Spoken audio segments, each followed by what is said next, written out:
Ouais, il est ultra détente, David, il est ouais, professionnel mais détente, tu vois, beaucoup plus détente que ce qui ne paraît dans ses vidéos. T'es arrivé comme ça, t'es garé un peu en travers, en mode je m'en fous, je sors de ma voiture, je prends mes affaires, ouais, y a ci, y a ça, tu vois. Je me suis dit, ah ouais, d'accord, c'est pas le David que j'ai pu voir dans les vidéos. Quand on est expert et qu'on vend son expertise, qu'on fait du marketing, alors qu'il soit en ligne, sur papier ou à travers du réseautage, il faut arriver à faire en sorte que les gens te perçoivent tel que tu es vraiment, qu'ils perçoivent ta valeur ajoutée, qu'ils comprennent rapidement qu'est-ce que tu vas pouvoir leur apporter maintenant, aujourd'hui, dans leur business ou dans leur vie. Et tu vois, c'est un problème auquel moi je suis très souvent confronté, c'est-à-dire qu'à travers mon émission, tu as une certaine perception de comment je suis, et alors que dans la vraie vie, eh bien, je peux être différent. Alors, moi, j'ai toujours cherché à faire des vidéos les plus naturelles possibles, etc. Bon, après, il y a malgré tout des schémas psychologiques, des choses qui passent à travers la vidéo et qui font que tu vas me percevoir d'une certaine manière. Et c'est exactement de ça dont on va parler aujourd'hui avec mon invité Cyril Chambard. Salut à toi, merci de m'inviter. Avec plaisir. Donc, on va parler de cet écart, on appelle ça un gap en anglais, donc l'écart perception-réalité. On va parler des outils qu'on a mis en œuvre, de nos découvertes respectives. C'est vraiment une interview sous forme d'une discussion, on va échanger ensemble. Alors, je vais te présenter Cyril Chambard. Cyril Chambard, il a 23 ans, il vient de Marseille, il a une licence en business à la base. C'est ça. Et tu as ouvert un business récemment qui s'appelle Apprendre à parler en public. Donc, apprendre trait d'union à parler en public avec des traits d'union du 6 à chaque fois.fr. C'est ton site sur lequel tu as un blog, tu parles de tous ces conseils, tu fais des vidéos aussi. Et à l'heure actuelle, tu as un projet donc de devenir formateur conférencier professionnel et puis d'intégrer des études à IAEX. C'est ça, tout à côté d'ici. Voilà, là on tourne dans mon studio, donc à Aix-en-Provence. Alors Cyril, justement, tu vois, en fait, on se découvre cet après-midi. Totalement. Voilà, on se suivait respectivement sur Internet, on habitait pas loin. Alors du coup, on a saisi l'occasion, à travers d'ailleurs Alexandre Ray, qu'on peut remercier, qui nous a mis en contact. Et du coup, on a chacun perçu des choses à travers nos sites respectifs. Puis quand on s'est découvert, on se dit, mais tiens, mince, Cyril, il est pas comme ça. Tiens, mince, David, il est pas comme ça en réalité. C'est ça, ouais. C'est ça. Il y avait, comme tu l'as dit, un gap, un fossé entre ce que j'avais perçu dans tes vidéos. Et d'un coup, je t'ai découvert. Je me suis dit, mais en fait, ouais, il est ultra détente, David. Il est, ouais, professionnel, mais détente. Tu vois, beaucoup plus détente que ce qui ne paraît dans ses vidéos. C'est vrai que ça m'a pas choqué, mais ça m'a interpellé. Oui, je me suis dit, oui. en fait, d'accord. Alors, par exemple, tu peux me donner un élément, si tu en as un en tête, qui avait donné cette perception que je n'étais pas détente dans mes vidéos, par exemple? Bah, c'est que tes vidéos, elles sont, c'est pas une critique, hein, c'est juste une observation, elles font très professionnelles. T'as une belle voix, c'est bien, c'est propre de la manière dont tu parles, tu présentes bien, généralement t'es en chemise, si je me trompe pas, la petite coupe bien nette, les petites lunettes, ça fait sérieux, tu vois. Trop sérieux alors, du coup. Peut-être un peu trop sérieux. Mais après, c'est pas un mal, peut-être que ça plaît à ton audience, de te voir comme ça, mais c'est vrai que moi, quand je t'ai vu sortir de ta voiture, t'es arrivé comme ça, t'es garé un peu en travers, en mode je m'en fous, je sors de ma voiture, je prends mes affaires, ouais, y a ci, y a ça, tu vois. Je me suis dit, ah ouais, d'accord, c'est pas le David que j'ai pu voir dans les vidéos. Ok, toi c'est super intéressant ça. Alors toi c'est ce que j'adore moi dans ces échanges croisés comme ça entre professionnels du même domaine ou pas d'ailleurs, c'est qu'on a des retours, des perceptions et c'est ça qui est super enrichissant. Et d'ailleurs je t'en parlais avant, mais dans une Dream Team, on a une équipe dans le développement personnel avec laquelle j'échange très souvent. Moi ça m'a énormément apporté et tu vois ce que tu dis là en fait c'est exactement le problème que je cherche à travailler depuis un mois. Parce que ça fait un mois que j'en ai vraiment repris conscience. Je sais que ça fait très longtemps que je suis conscient de ce problème de perception. Et tu vois, avant, donc j'étais commerçant informatique. Et la perception que j'en avais, c'était que j'avais des gens qui faisaient un pas vers moi, trois pas vers moi, pardon, et qui faisaient un pas en arrière. Et ça, c'est quelque chose que vraiment je percevais quand j'accueillais mes clients dans mon ancien commerce. Et je voyais bien qu'il y avait un truc, mais j'avais jamais mis une mots dessus. Je savais pas qu'est-ce que c'était. Je savais pas du tout, quoi. Et là, je commence juste, enfin, à vraiment mettre des mots, des couleurs, des formes sur ce truc-là. Et tu vois, là, tu parlais d'une vidéo très propre, très bien rangée et tout. Et c'est pour ça que maintenant, je commence à faire des vidéos volontairement un peu plus en bordel. Donc, on voit un peu le parapluie, on voit l'ordi, ou un câble qui est mal rangé, le machin. Je suis un perfectionniste à la base. Après, bon, maintenant, vaut mieux fait imparfait que jamais fait, un better done than perfect. Ça c'est un concept que j'applique depuis très longtemps, mais il n'y a rien à faire, quoi. Le cerveau est toujours très fort pour nous ramener. Et alors du coup, toi, c'est tu as cette perception pardon, depuis quelque temps de ce décalage de réalité vidéo ou virtuelle ou... Par rapport à qui? À toi? Toi, moi, ouais, non, à toi. par Ouais. rapport à moi. T'as cette propre conscience ou Ouais, toi le découvres juste, mais par pas, exemple? pas dans les vidéos, même dans la vie en fait. J'ai toujours fait en sorte si j'ai un mot qui devrait me décrire moi personnellement pour moi, hein, ça c'est pas quelque chose que je dis généralement, mais c'est évolution. Depuis que je suis ado, j'ai toujours cherché à m'améliorer, à me développer. Donc ça a commencé par l'habillement. Je commençais à beaucoup mieux m'habiller. Je dis pas que je m'habille pas comme des mannequins, hein, mais j'ai vraiment cherché à évoluer là-dedans. Donc j'ai un style un peu dandy à l'anglaise. Je me coiffe, voilà, un petit peu comme ça, avec les petites lunettes, le machin. Enfin bref. Et ensuite c'est passé dans le milieu du dev perso, etc. Et généralement la chose que les gens me disent, qui sont désormais mes amis et qui sont contre-intuitivement de très très bons amis, voire mes meilleurs amis maintenant, c'est que la première impression qu'ils ont eue, c'est que, et qu'ils m'ont dit, hein, c'est que, putain, quand t'as vu, mais je pouvais pas te blairer, toi. Je pouvais pas te blairer, je te trouvais, mais je pensais que t'étais un petit con, imbu de sa personne et qui pétait pas plus haut que son cul. Et c'est vrai que ça, la première fois qu'on m'a dit ça, je suis resté un peu con. Là, je suis resté con parce que c'est pas du tout ce que je suis, c'est pas du tout ce que je veux refléter, mais et que ça soit aussi dans mes vidéos, hein. Mais c'est quelque chose qui se dégage de moi. Alors je sais pas pourquoi, je sais pas, et on a un petit peu discuté, c'est vrai que c'était intéressant, mais à la base je savais pas pourquoi est-ce que ça faisait ça, et pourquoi est-ce que je dégageais une telle image, alors que quand on apprend à me connaître, et ça fait un contraste brutal, et tu me l'as dit toi aussi, et ben en fait t'es pas du tout ce à quoi je pensais. Oui, c'est vrai que pour illustrer, c'est quand on voit tes photos sur ton blog ou tes vidéos, il y a un angle de prise de vue qui est particulier, qui donne l'impression de vouloir dominer en fait. Il y a une notion comme ça qui donne de surconfiance, ou il y a une notion de compensation en fait. Donc du coup on perçoit ça, et effectivement on se dit bon bah lui ok. Alors après, ce qui compense très bien dans ton blog, c'est que tu te présentes pas comme un expert absolu, comme un expert confirmé. Hein. Tu appuies vraiment le conseil de base qui est de dire voilà, je suis un expert en apprentissage. Exactement. Je te partage au cours de l'eau, au fil de mes découvertes, ce que je découvre, ce que je fais, etc. Donc ça c'est ce qui va clairement compenser. Quand on regarde tes vidéos, clairement on sent que voilà, t'es dans le réel et que tu parles vraiment quoi. J'ai en tête une interview que tu faisais avec, j'ai pas son prénom, cette fille là récemment. Soumia. Voilà. Et donc c'est ça qui est intéressant. Puis après quand on voit ton blog, on voit clairement que t'as pas une posture de Monsieur Fort, Monsieur qui c'est tout, etc. On voit très bien que c'est comment dire, bienveillant et honnête. Ouais, voilà, c'est ça. Voilà. Après, je t'avouerai que à mes tout débuts, et j'ai fait cette erreur-là, c'était d'avoir cette approche un petit peu trop expert. Et le jour où je me suis dit, mais putain, mais c'est pas ça qu'il faut que je fasse. Je dégage une image de moi qui est pas bonne, une image de marque en plus qui est pas bonne non plus. Et je suis pas expert, je mérite pas de parler de ce que je dis, de la manière dont j'en parle. Tu en parlais comment? T'as des exemples en tête qui t'ont choqué, par exemple?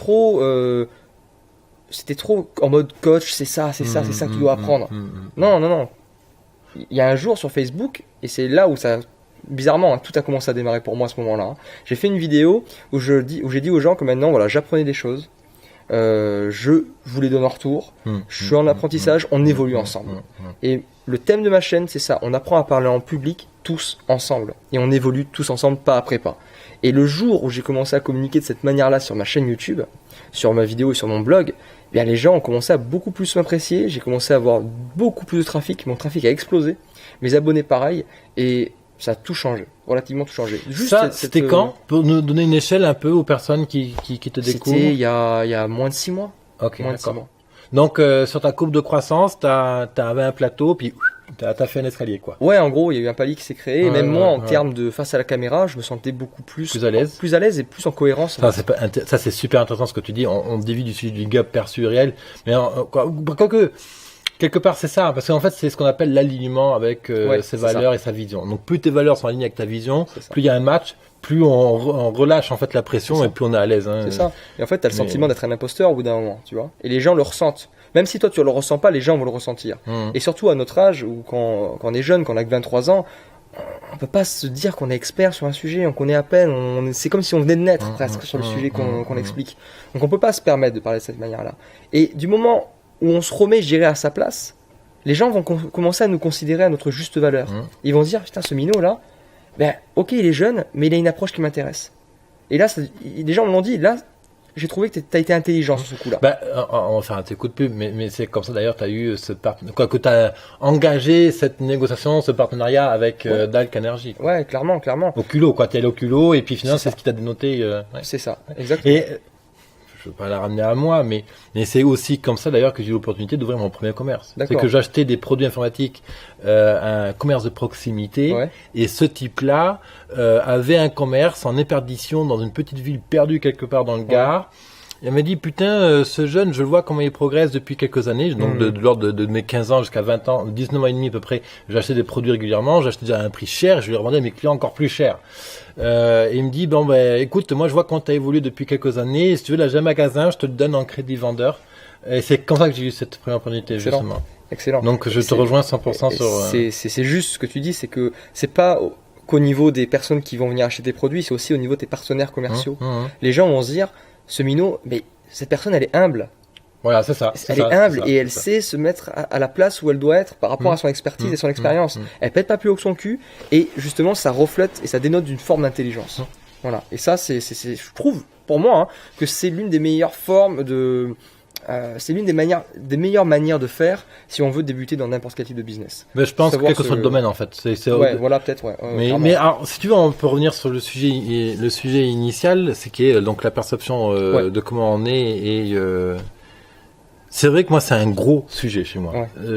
Il y a plusieurs choses qui se mêlent. C'est le fait que je commence à avoir le défaut de l'expert, c'est-à-dire que je veux pas être vaniteux, mais il y a quelque part où je sais trop bien communiquer en fait. Et donc du coup, la pub que je fais n'est plus adaptée en fait au marché que je vise. D'accord. Hein, je te parlais de mes flyers tout à l'heure, qui avaient un côté strict, un peu gendarme sur certaines affiches. Je dis merde, quand j'ai eu ce feedback, je dis putain, c'est pas vrai quoi, j'ai 4000 flyers comme ça à balancer quoi. C'est terrible quoi, parce que qu'est-ce que tu fais quoi. Voilà. Donc l'idée c'est qu'est-ce que tu changes, comment je change. Et du coup, tu vois, je vais parler de mes découvertes, c'est que il y a 2 semaines peut-être, j'ai fait une journée brainstorming avec deux collègues et je leur disais bon ben voilà, moi je veux travailler sur cet écart culturel. Donc à ces 2 collègues-là, l'une est coach pour des développement personnel et l'autre est hypnothérapeute et une troisième est aussi masseuse. D'accord. Voilà, massage taille, exendétente.fr. Et du coup, ils m'ont dit, bien, ok, pose-moi tes valeurs. Donc, du coup, au bout d'une heure, j'ai posé mes 3 valeurs principales, qui sont l'engagement, l'exigence et l'ouverture d'esprit. Alors, c'était pas une grande surprise pour moi, parce que j'ai déjà travaillé ces valeurs-là. Par contre, formuler avec la 3e valeur, ouverture d'esprit, ça, c'est nouveau pour moi. Je savais que j'étais créatif, mais je l'avais pas formulé comme ça. Ouais, d'accord. Donc, du coup, ça m'a autorisé à faire d'autres choses dans mes vidéos. Et après, il m'a dit, bien, écoute, liste-moi tous les problèmes qui matérialisent l'écart, perception, réel et puis ce que tu n'es pas en fait. Et donc par exemple, je savais que j'avais un côté qui pouvait laisser penser que j'étais désinvolte ou arrogant. D'accord. Donc en face, ça c'est un principe de PNL, ok, il y a ça à remplacer, par quoi on le remplace et je suis allé chercher donc plus d'écoute et par exemple considérer davantage le besoin de la personne avant de répondre et par exemple reformuler son besoin.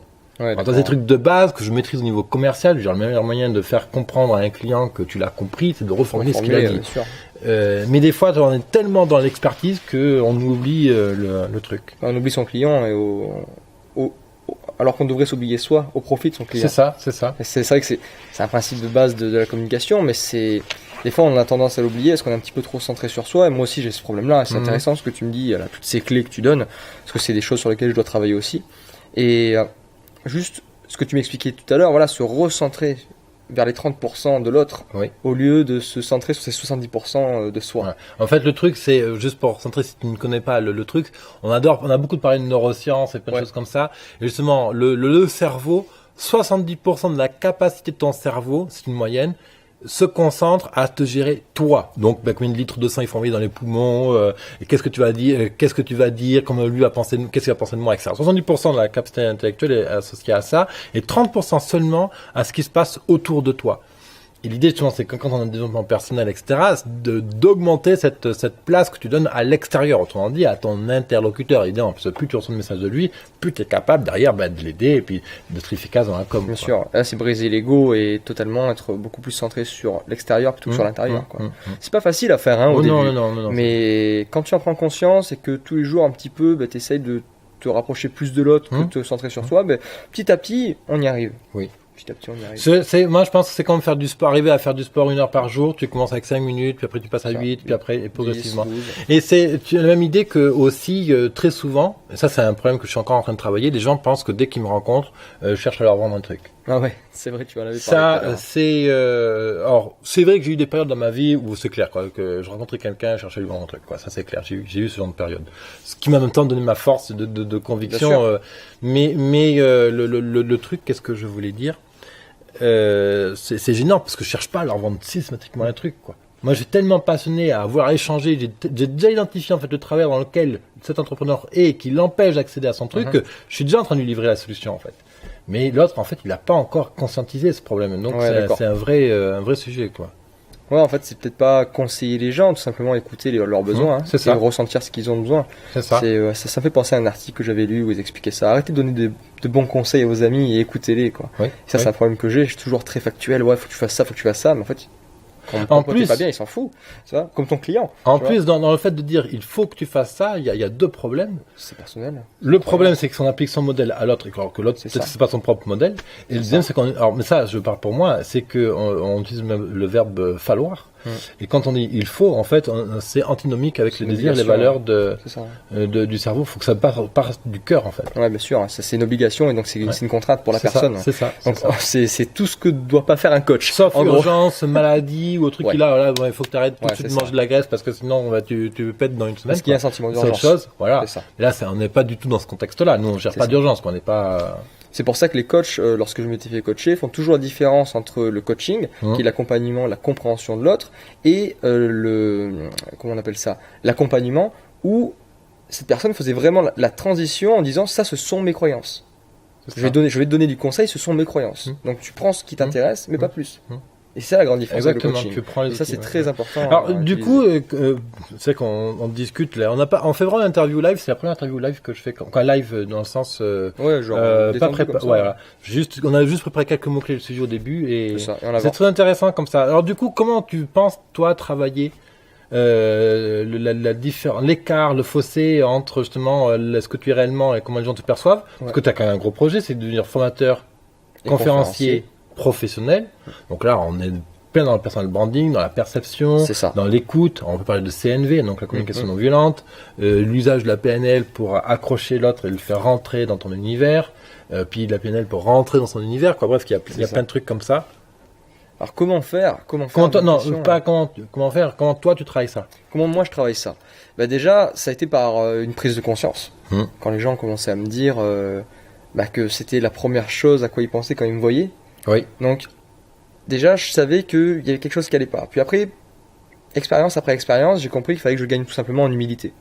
Me dire que, ok, j'apprends plein de choses, je suis quelqu'un qui réfléchit très vite, qui arrive à apprendre beaucoup de choses très rapidement. C'est une force chez moi, je suis quelqu'un d'assez créatif qui a beaucoup d'idées à la minute. Mais justement, ça peut vite tomber dans l'arrogance, perçue aux yeux des gens, et me dire, en fait, Cyril, calme-toi, tu connais plein de choses, mais en fait, au final, tu n'en connais peut-être pas tant que ça. Et te dire que t'as encore des choses à apprendre. Et les gens qui sont en face de toi ont peut-être une expertise qui est meilleure que la tienne, mais surtout qui peut être différente. Et ces personnes-là, elles peuvent t'apprendre quelque chose. Ouais. Donc toujours te dire, non, tu n'es pas plein. Vide un petit peu de ton verre d'eau là, pour te permettre de le remplir après. Alors du coup, tu as des exemples concrets, des choses qui t'ont fait réaliser ça? Soit des exemples, ou des phrases chocs, ou un coach qui t'a dit quelque chose, ou un outil, un bouquin que t'as lu, quoi. Qu'est-ce qui a été le déclencheur dans ça, en fait? Ouais, ça a été surtout quand mes collègues m'ont dit que c'était vraiment cette première impression, on dirait que tu te la pètes, quoi. Et là, je me suis dit, mais il y a un souci, parce que moi, je suis pas comme ça. C'est ce que je t'avais dit tout à l'heure, je suis pas comme ça, c'est pas ce que je souhaite refléter. Moi, je suis quelqu'un d'assez gentil, d'assez doux, tu vois, qui essaye de faire en sorte que les gens aillent bien autour de moi. Enfin, bref. Et tu critiquais à ce moment-là? Tu avais des mots négatifs par rapport à ces remarques ou est-ce que tu as accepté? Non, j'ai accepté. J'essayais de comprendre en fait. Ça me touchait et j'essayais de comprendre pourquoi est-ce qu'ils pensent ça. Tu as déjà cette conscience de dire, ok, s'ils pensent ça, c'est que quelque part il y a une part de vérité. Quoi. C'est ça, il y a peut-être une part de vérité, mais ça me touchait, ça me faisait un petit peu mal. C'est super intéressant d'avoir ce recul comme ça. Moi, j'ai eu comme ça qu'est-ce qui a travaillé ce travail sur cette perception réalité? je l'ai vraiment engagé il y a à peu près un mois. Suite, justement, quand je faisais une conférence événement, j'avais des affiches, j'avais posté des posts sur Facebook, et il y a eu un coach assez renommé sur Marseille qui m'a fait un commentaire un peu acide, dit ton affiche fait vendeur de rêve. Ah ouais. Alors ça m'a piqué au vif. En plus, il me connaît, je lui dis, putain, merde, il sait que je sais très bien que je vends pas du rêve, quoi, bordel. Je suis pas ces blogueurs boutonneux ou j'ai rien à voir avec ça, quoi. Merde, pourquoi il me dit ça? Alors, je dis, ok, très bien, tu sais très bien que je vends pas du rêve. S'il te plaît, demande le feedback. Et il me dit, ben voilà, le titre en capital, ta photo, tout machin. Donc, du coup, ok, bon, alors comment on travaille ça? Putain, on remet une couche. Bon, allez.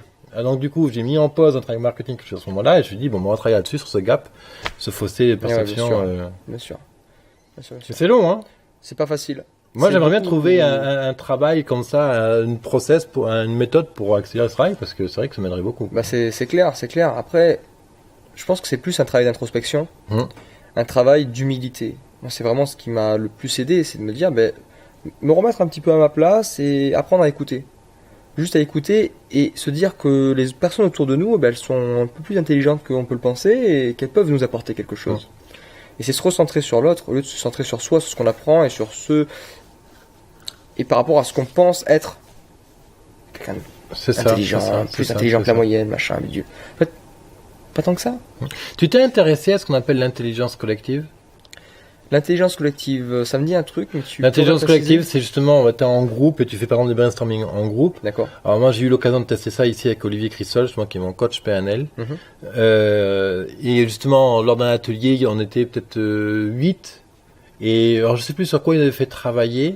Oui, je crois sur le pitch de notre projet, comment présenter notre projet, et derrière ça, chacun dans un protocole qu'il avait défini, nous posait des questions, on répondait, après il nous posait plein de questions, on n'avait pas le droit de répondre, et après il nous disait qu'est-ce qu'il avait perçu de notre projet. D'accord. Alors des fois c'est intéressant parce que moi j'avais parlé bleu, et eux, il y en a un qui me parlait le violet, l'autre jaune, l'autre bleu, rouge, etc. Mais jamais réellement ce que moi j'avais présenté. Je me dis putain merde, regarde, il y avait un truc là.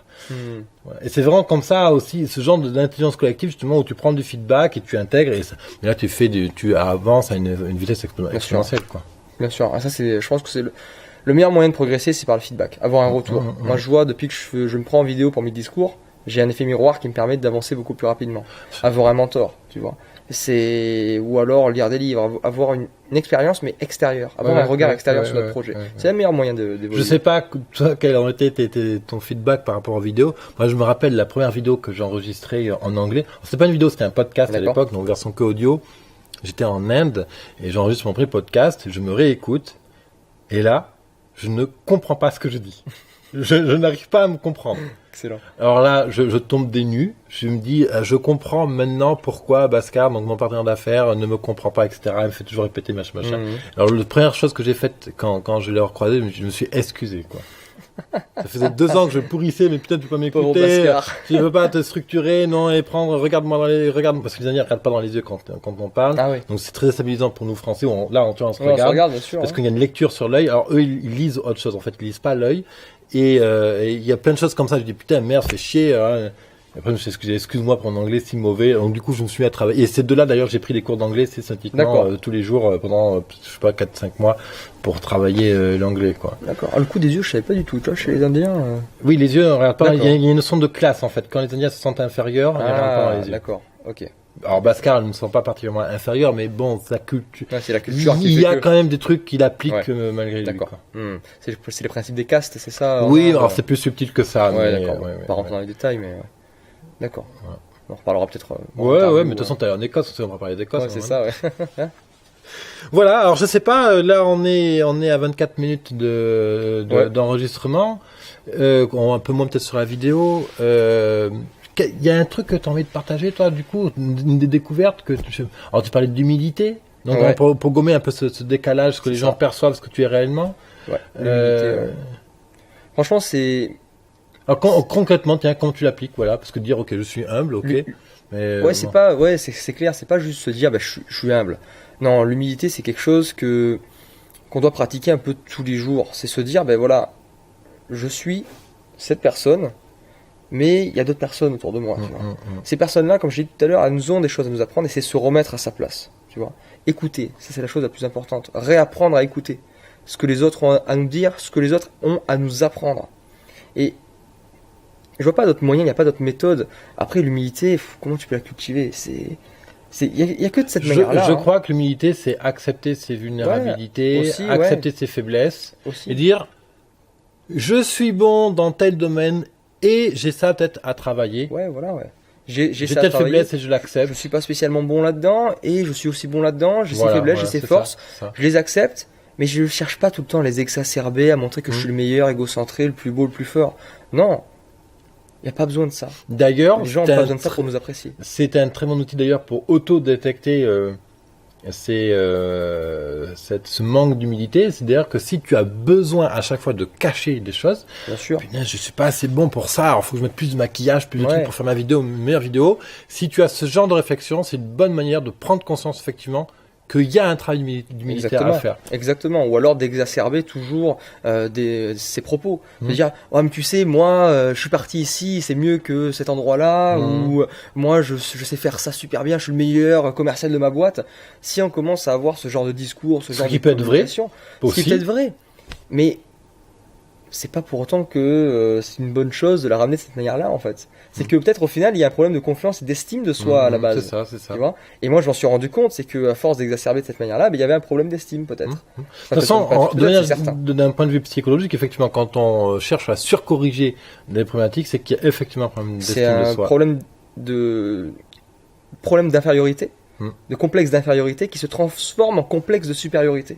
Alors après, ça, c'est propre. Les schémas peuvent varier d'une personne à une autre, Je suis d'accord. mais En tout cas, moi c'est ce qui s'est peut-être passé sur certains points chez moi, c'est ce que je retrouve chez certaines personnes. Et parce que, par exemple, tu ça peux se avoir la retrouve, peur ouais. du rejet chez certaines personnes, Ouais. la peur de prendre un nom, donc Ouais. du coup, avoir surcompensé des qualités. Je suis d'accord. Voilà, mais après, ça, c'est propre à chacun. Voilà. Vraiment, je t'invite à aller voir même quelqu'un, en parler avec des amis, des professionnels. On peut même parler de professionnels d'accompagnement aussi. Ils Exact. vont te donner du retour là-dessus. Hein. Il y a les livres de Christophe André, le psychothérapeute, qui m'a énormément aidé, Pratique de l'estime de soi et libre et heureux. Oui, Vivre je sais libre pas et les titres heureux. en tête, mais Enfin, oui, voilà, il est c'est super deux connu la bouquins. méditation. Hein, oui, C'est à ça. suivre, un très bon gars d'ailleurs. C'est ça, Oui, oui, voilà. tout à fait. Parfait. Bah écoute, je pense qu'on est bon pour aujourd'hui. Oui, je pense Et- aussi, ouais. Bonne Et ben discussion. écoute, tu peux retrouver Cyril Chambard sur son site, sur le site apprendre à parler en public avec des traits d'union partout.fr. Tu retrouveras bien sûr ses coordonnées, ses références sur l'article qui résume cette interview. Et puis moi, je t'invite bien sûr à t'inscrire sur Business Temple, qui est ma plateforme de formation en ligne sur laquelle il y a tout un lot de contenu gratuit dans un premier temps, parce que la première inscription est gratuite, c'est sans limitation, etc. Donc tu peux vraiment y aller. Je fais ça parce que c'est ma passion et que j'ai vraiment envie d'aider les entrepreneurs à se développer, des entrepreneurs comme toi. Donc je te retrouve sur biz200.fr, biz200.fr/bt. À bientôt, merci Cyril. À bientôt, merci à toi pour ce moment partagé avec toi, c'est Avec vraiment plaisir. très cool. Merci Et beaucoup. puis dans une prochaine, je te retrouve dans une prochaine vidéo, mon business à 200%. Bye bye. Ciao, ciao.